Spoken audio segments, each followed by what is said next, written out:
mummy sorry ମୁଁ ସମ୍ଭାଳି ପାରୁନି ମମ୍ମି ଯାହା ବି କରିବାକୁ ଯାଉଛି ସରି ସମସ୍ତଙ୍କୁ ସରି ଦୁନିଆରେ ଏତେ ଫ୍ରଡ୍ ଲୋକ ଅଛନ୍ତି ମୁଁ ଜାଣିନଥିଲି ମମ୍ମି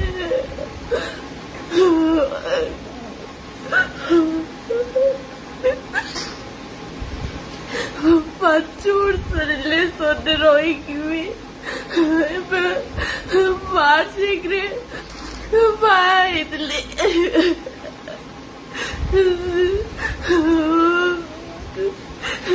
किंतु हजबैंड मत दुख दौरान आउ जड़क सह रिलेसन अच्छा मो सांग पुणी सांग को भी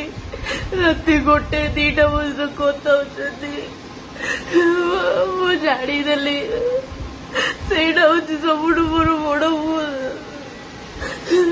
कहते तो सब रही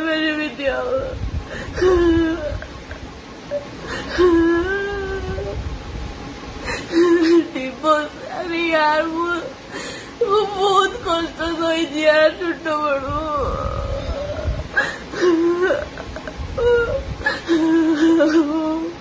मम्मी बहुत कष्ट कर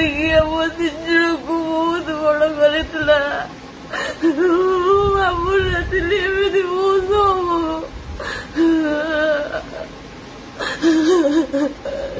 समस्ते बुझेले समस्ते बुझे सारे रतारे बुझुना छुट्टी 10 दिन आसिक झगड़ा खाली झगड़ा चलती वो ऑफिस भी जाई पारे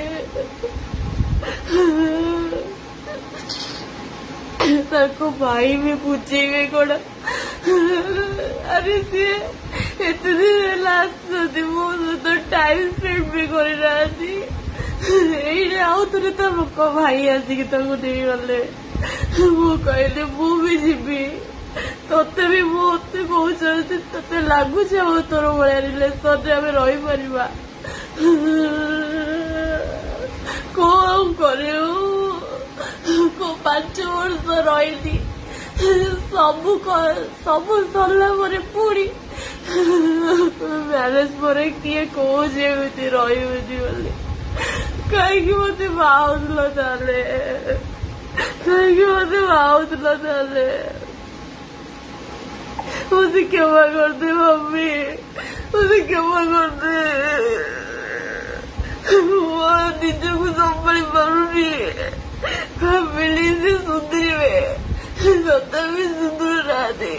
जड़ को डिवोर्स देके आउ जड़ को सहित भी एमती कर डिवोर्स देवाक जाते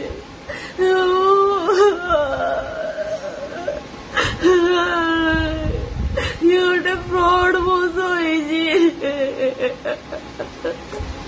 थाना को भी जाइली से बुझेले तोते भी सही गोटे कथा ये गोटे कथा निजको संभाली पारनी मम्मी